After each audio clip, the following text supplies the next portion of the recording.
Question है, यदि थोड़ा सा संभल के बनाया जाए तो इस क्वेश्चन को बहुत ही आसानी से बनाया जा सकता है। ध्यान से बस आपको देखना है।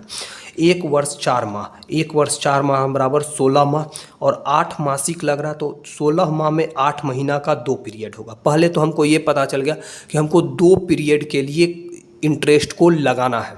उसके बाद बोल रहा है 18%। 18% कितने महीना का है? 12 महीना का। 12 महीना में 18%, तो यहाँ से गौर से देखिए आप, तो 1 माह में कितना हो जाएगा? 18/12%। हमको 8 माह का पीरियड लगाना है, तो 8 माह में हो जाएगा 18/12 गुना 8।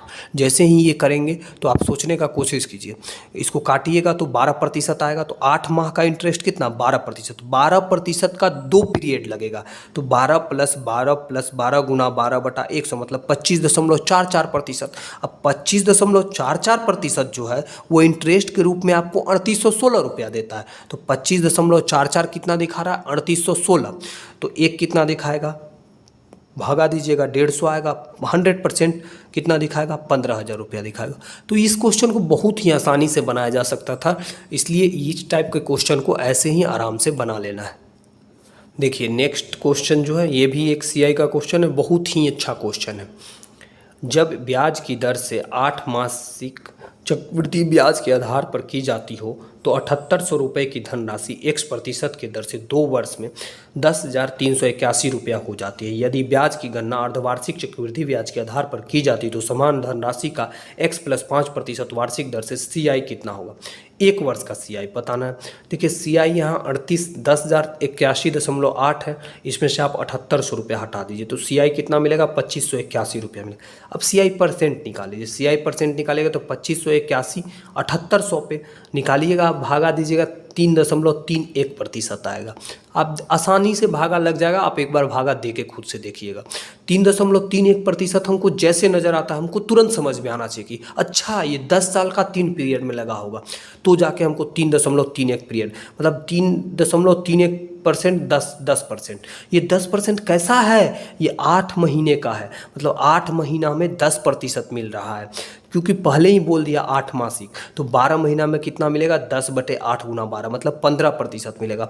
15% क्या? 2 वर्ष में, तो दो वर्ष में अर्धवार्षिक लगाना है। 1 साल का अर्धवार्षिक ब्याज हमको निकालना है, ठीक है। 15% जैसे हुआ और 5% बढ़ा के ना ब्याज देना है, x + 5%, तो 15 + 5 20%, और 2 बार हमको, और उसका अर्धवार्षिक, तो 20% का आधा 10% अर्धवार्षिक हो गया। और उस अर्धवार्षिक को हमको 1 साल में लगाना है अर्धवार्षिक रूप से, तो 1 साल में 2 अर्धवार्षिक होता है।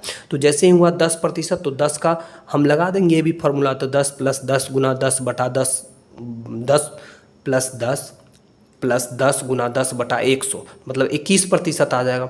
अब 7800 रुपये का 21% 1638 रुपया, बहुत ही आसानी से आपका आंसर आ जाएगा। देखिए PQRS O केंद्र वाले एक वृत्त में स्थित एक चक्रीय चतुर्भुज है।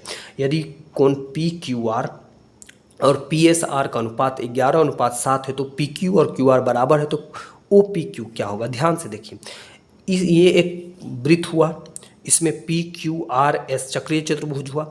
अब इसमें कोण जो है Q और कोण S, पूरे कोण S का पूरा कोण S और पूरा कोण Q का अनुपात दिया हुआ है 11:7, तो हम बोल सकते हैं कि ये 70 डिग्री होगा और ये 110 डिग्री होगा। जैसे ही 110 170 डिग्री हो, उसके बाद आप ध्यान दीजिए PQ = QR बोल रहा है। PQ जो है QR के बराबर है। इस लाइन को हम 1 सेकंड के लिए मिला देते हैं, तो ये भुजा इसके बराबर होगा। ये पूरा कोण 110 डिग्री है, पूरा कोण 110 डिग्री है, तो कोण ये P का ये छोटा वाला, इस वाले की बात कर रहा हूँ, इस लाइन से जो कोण बन रहा है, और ये R दोनों आपस में बराबर होता है, बोल सकते हैं दोनों 35-35 होगा। देखिए इस चाप से PQ चाप से R कोण बन रहा है परिधि पे 35 डिग्री, तो केंद्र पे 70 डिग्री बनेगा, और केंद्र पर 70 डिग्री बनेगा। अब एक ध्यान दीजिए OP और OQ दोनों वृत्त की त्रिज्याएं हैं, तो आपस में बराबर होगी। जब ये 70 डिग्री हुआ और तो इस त्रिभुज में ये दोनों कोण का योग 110 डिग्री होगा, क्योंकि तीनों जोड़ के 180 डिग्री होगा, तो आधा 55 डिग्री होगा। आपसे यही कोण पूछा है, आपसे पूछा गया है कोण OPQ, तो देखिए OPQ आधा 110 का आधा 55 डिग्री हो जाएगा, और आपका आंसर हो गया।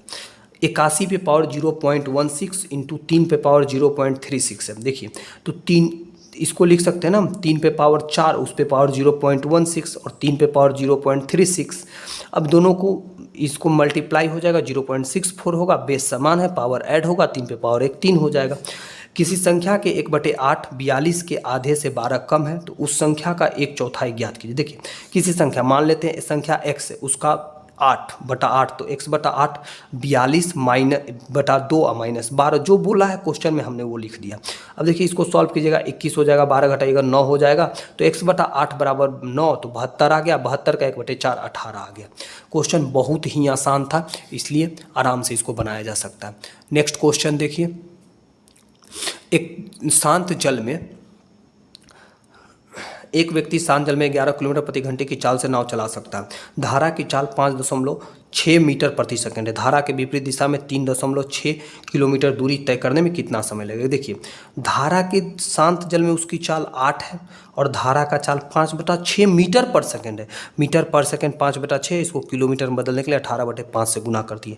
इसको काटे हम आया 3 किलोमीटर पर आवर।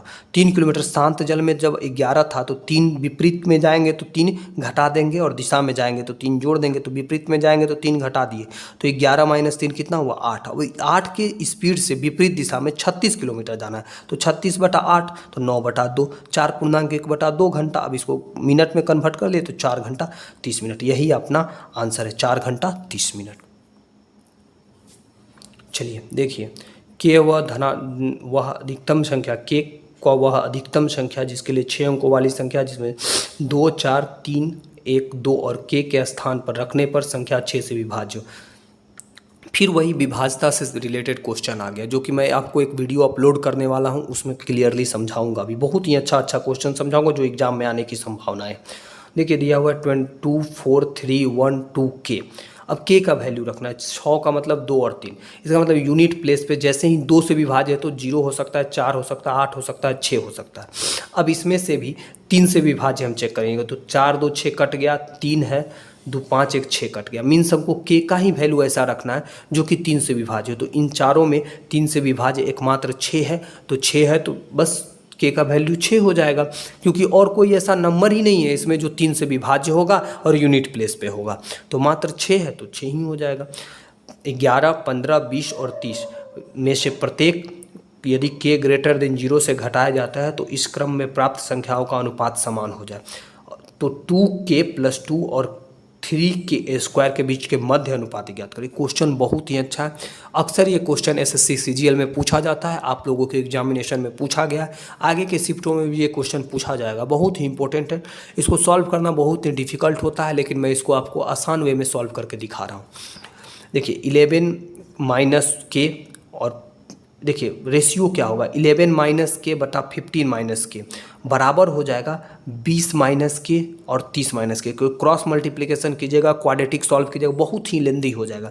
इसका आसान वे क्या है कि 11 और 15 का गैप कितना है 4, 20 और 30 का गैप कितना है 10। इन दोनों गैप को बराबर कीजिए, तो गैप को बराबर करने के लिए हमको 4 को 5 से गुना कर देंगे 20 हो जाएगा, और 10 को 2 से गुना कर देंगे 20 हो जाएगा। अब इस गैप को यदि हमको बराबर करना है तो बराबर कर दिए। अब इस संख्या से ऊपर वाले या नीचे वाले किसी को लेके चल सकते हैं, ऊपर वाला तो दोनों ऊपर वाला, नीचे वाला तो दोनों नीचे वाला, तो ऊपर वाला लेके चले, तो 5 से गुना किए, 5 गुना 11 माइनस के 2 गुना 20 माइनस के। अभी जब इसको मल्टीप्लाई कीजिए तो 55 55 - 5 के 20 दूना 40 - 2 के। अब इसको सॉल्व कीजिए तो के 3k = 15, k = 5। आप भी जानते हैं मध्य अनुपाती का फॉर्मूला √a होता है। अभी यहाँ पे k का वैल्यू रख दीजिए, k का वैल्यू 5 आया, रखे k का वैल्यू क्या 2k, तो 2 × 5 + 2, और यहाँ k² की जगह 3 गुना 5 का स्क्वायर। इसको सॉल्व कीजिएगा 900 आएगा, 900 का √30 होता है। अगला क्वेश्चन देखिए, एक निश्चित धनराशि 15% वार्षिक ब्याज की दर से 3.1 बटा वर्ष में प्राप्त साधारण ब्याज तथा समान राशि पर इतना प्रतिशत की दर से साधारण ब्याज का अंतर 840 रुपया कम है, तो धनराशि बताना। क्वेश्चन आसान है, आप पढ़ भी सकते हैं, देख लीजिए। 15% के दर से कितना साल में 3.1/3 साल में, तो इंटरेस्ट कितना हो जाएगा परसेंट, इंटरेस्ट का परसेंटेज कितना हो जाएगा, 15 गुना 10/3 50%। 12 के दर से 11/2 वर्ष में 66%। दोनों का गैप कितना 16%। 16 का मान कितना है 1840, तो एक का 115 रुपया, तो 100% 11,500 रुपये। आसान सा क्वेश्चन था। 3 सेंटीमीटर त्रिज्या वाले अर्धगोला का आयतन क्या होगा? देखिए 2/3 पाई और आर क्यू रख दिए, सॉल्व किया, 18 पाई सेंटीमीटर क्यू आ गया। बहुत ही आसान क्वेश्चन है। यदि किसी घन की एक मुख्य विकर्ण 12 सेंटीमीटर है तो घन का आयतन कितना होगा? ये भी क्वेश्चन बहुत ही आसान है, आराम से देखिए। मुख्य विकर्ण मतलब कोई भी विकर्ण दिया हुआ है घन का 12 सेंटीमीटर, मुख्य सबसे बड़ा, कोई भी विकर्ण, घन जैसे ही ये सारे विकर्ण मुख्य ही होते हैं और बराबर ही होते हैं। 12 है, √3 से भाग दिए, 4√3। अब जैसे ही 4√3 हमको आ गया, साइड वॉल्यूम क्या होता है? ए क्यू, रख दिए 4√3 का क्यू तो 192√3। तो आसान क्वेश्चन था, ये भी आराम से बनाया जा सकता। चलिए नेक्स्ट क्वेश्चन देखते हैं। किसी चट्टान पर वैसा बैठा एक प्रक्षेप की नाव से 30 डिग्री के अवनमन कोण पर आता देखता है। जब समान चाल से तट पर प्रक्षेप की ठीक नीचे स्थित बिंदु की ओर आ रही हो, 10 मिनट के बाद नाव का अवनमन कोण 60 डिग्री हो जाता है। नाव से तट पर पहुंचने में कुल समय कितना लगेगा ज्ञात कीजिए। देखिए अब इसको मान लिए पूरे पहले 30 डिग्री कोण बन रहा था, फिर 60 डिग्री का कोण बन रहा है। अब इसको सॉल्व करना है अपने को। देखिए जैसे ही अपने को क्या करते हैं ना, छोटा वाला ट्रेंगल से शुरू करते हैं। हमने माना 30 के सामने 1 तो 60 के सामने √3 होगा। अब पूरे बड़े वाले ट्रेंगल में लेते, 30 के सामने है √3 तो ये कोण पूरा का पूरा हो जाएगा 60 पूरा, तो 60 के सामने कितना हो जाएगा? √3 × 3 √3 तो 3 हो जाएगा। आप लोग पढ़े भी होंगे, नहीं तो हाइट एंड डिस्टेंस का जब हम चर्चा करेंगे तो इसका पूरा क्लियरिटी आपके सामने रख देंगे। देखिए पूरा 3 है, उसमें से 1 ये है तो 2 ये होगा। देखिए 2 को जाने 2 कवर करने में इसको 10 मिनट लगता था, तो 1 कवर करने में 5 मिनट लगेगा। पूरा यहाँ से यहाँ तक आने के लिए इसको 3 कवर करना होगा, 3 कवर करने में 15 मिनट लगेगा। बहुत ही आसान क्वेश्चन है, 15 मिनट आंसर हुआ। एक त्रिभुज के आधार की लंबाई संगत ऊंचाई से 6 सेंटीमीटर अधिक है। यदि त्रिभुज का क्षेत्रफल 108 सेंटीमीटर स्क्वायर हो तो त्रिभुज के आधार की लंबाई ज्ञात कर। देखिए 1/2 गुना x मान लिए, दूसरा संगत ऊंचाई से 6 सेंटीमीटर अधिक है तो ये 6 सेंटीमीटर कम होगा, तो x × x - 6 = 108। अब यहाँ से आप ऑप्शन से भी रख सकते हैं, आपको x का वैल्यू 18 आ जाएगा।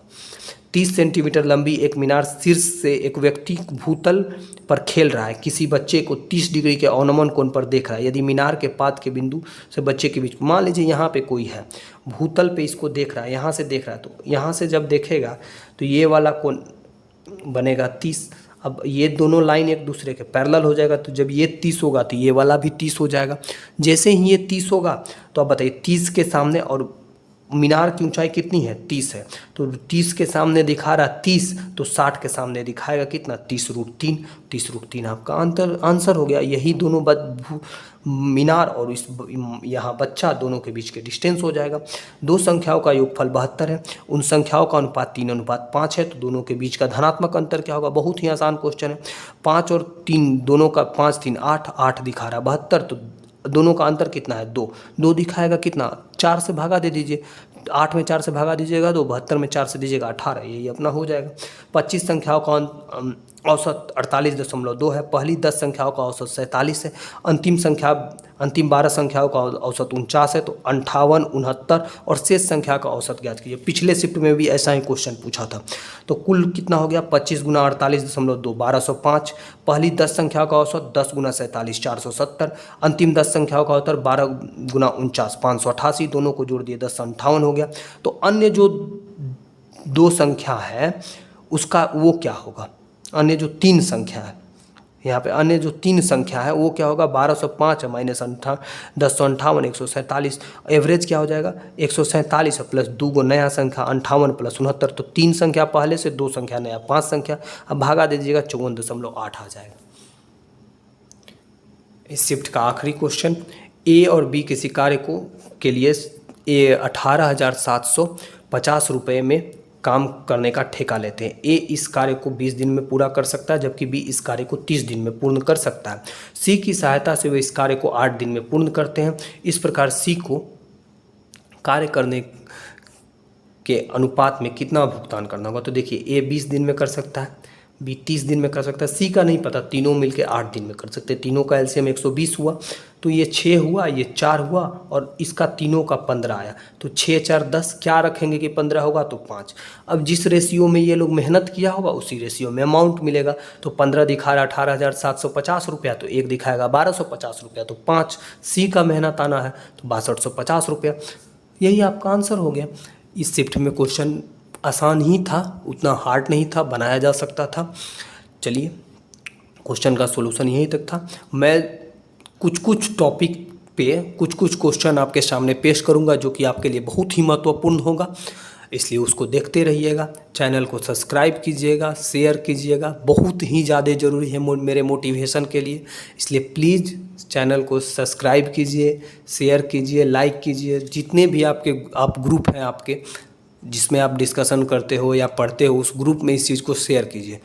मेरा शुरुआत है, आप शेयर कीजिएगा, शायद अच्छा और भी हम अच्छा कर पाए मोटिवेट होकर। चलिए, तो शेयर कीजिए। धन्यवाद।